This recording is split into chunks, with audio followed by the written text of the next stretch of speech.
Elk Hunt 21 is here. I'm about a week and a half out till I leave for Utah, but we have a major roadblock.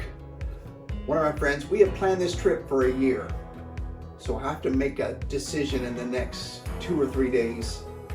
So what happened, to catch you up, is when the president decided to pull all this in Afghanistan off, it has put the military on high alert. So he is not allowed to travel.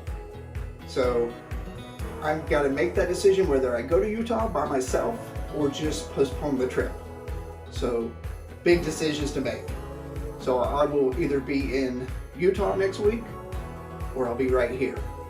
So I've been hunting deer for like 12 years in the South. I mean, I've hunted bear, I've shot a hog, I've shot turkeys, but this is huge. I live off the land being a fitness trainer and a gym owner. So I'm like, you got to go for something bigger, something that you can fill the freezer with. So if you see me here next week, it means I did go. If not, you'll see me in the airport. So stay tuned. We'll be right back. You got to make a decision. All right, Salt Lake City, here we come. Elk Hunt 21 has begun. I will report when I get to Salt Lake. See ya. All right, guys, just got into Salt Lake. It's about 10 after 11. We're headed to Lehi, Utah. We are going to get a couple hours sleep and we're headed to the woods. So don't go anywhere. Stay tuned. All right, welcome to Utah. So it is Saturday morning and we stopped at Macy's because these guys need to get some grub. Other than that, we're about to get on the road. All right, so there's a storm of brewing.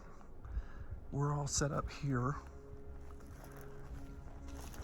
Got my little campsite here, a little Nemo.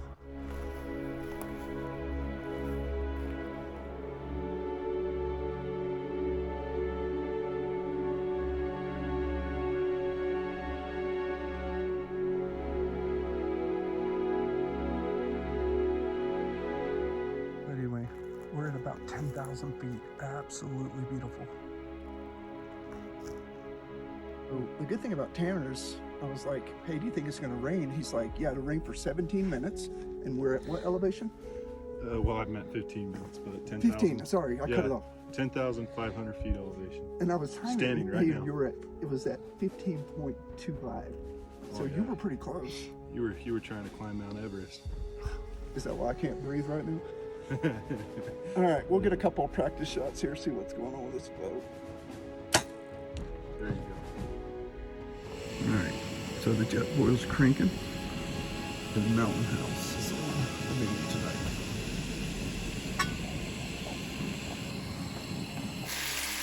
All right, the elk meat is cooking. Look at this.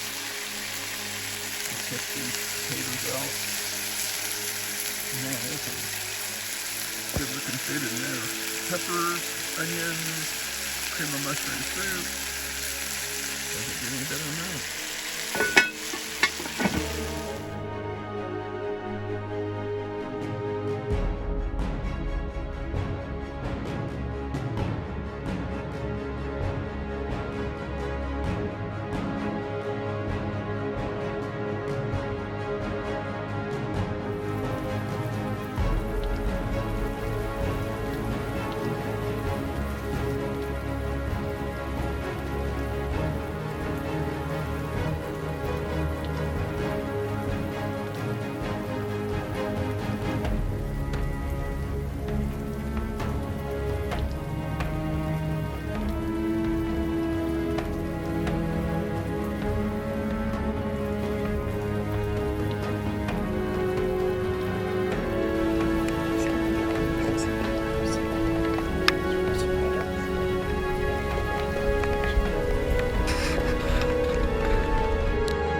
This is how you look for elk.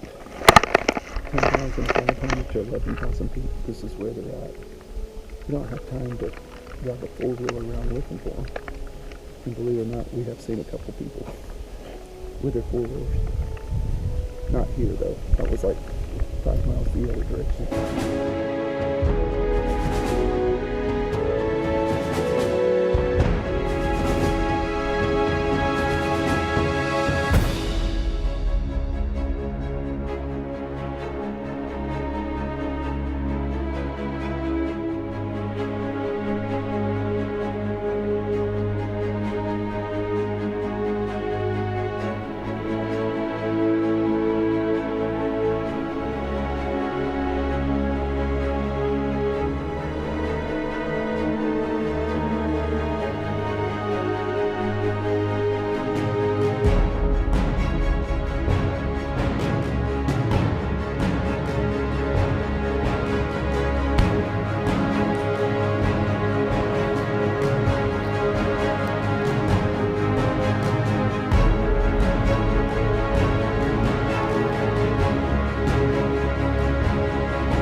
So I'm hiking out, and guess what? I meet the best outfitters ever.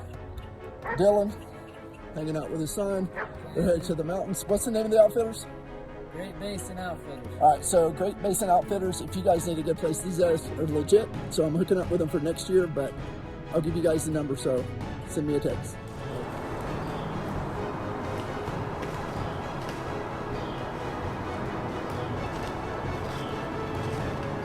Alright, what's up guys? Back from Utah. I'm back in South Carolina. Wanted to talk a little bit about my trip. So went out to Utah by myself, was able to reach out to a couple friends of mine. We were able to scout and hunt 2 days, but it just wasn't enough time. So the third, fourth, fifth day, I was solo, up in the mountains by myself, looking for signs, trying to scout. And on the last day I was coming down the mountain and I met a guy by the name of Dylan, and I'm going to put Dylan's information below. So was I disappointed? Always disappointed if you don't get to harvest something, but it was a good learning experience going out there by myself. I can tell you that if you have an outfitter, it's an advantage. A lot of people that I've spoke to, especially in Utah, were like, look, this is how we do it. We work all year round, and that's how we're able to bring these guys right onto the bulls or whatever they're hunting. So I just enjoy hunting, being on the outdoors. So if I come back and I don't have anything, that's okay, because I'm right into deer season, and I'm always excited just to be able to hunt and video and be able to bring you guys information. So if you have any questions, let me know. I'm going to keep digging, keep searching, keep reaching out to other people, so you guys will have contacts. Please subscribe, share this with your friends. I can tell you that what took a lot of pressure off of me is because I work out year-round. Running 2 gyms, it's no advantage. I have to do just like you guys. I have to get up earlier. Training for a marathon coming up in Oregon, and using the mountains to my advantage was great. Running a half marathon coming up this next week, and then I leave for Oregon in 2 weeks. So you gotta weight train, you gotta train harder, and I'm telling you, it makes the hunt so much easier. So thanks again for subscribing, share it with your friends, and I'll bring you guys as much content. It's all about having fun on this channel. All right, thanks for following Bountyhunter Outdoors. All right, we'll see you.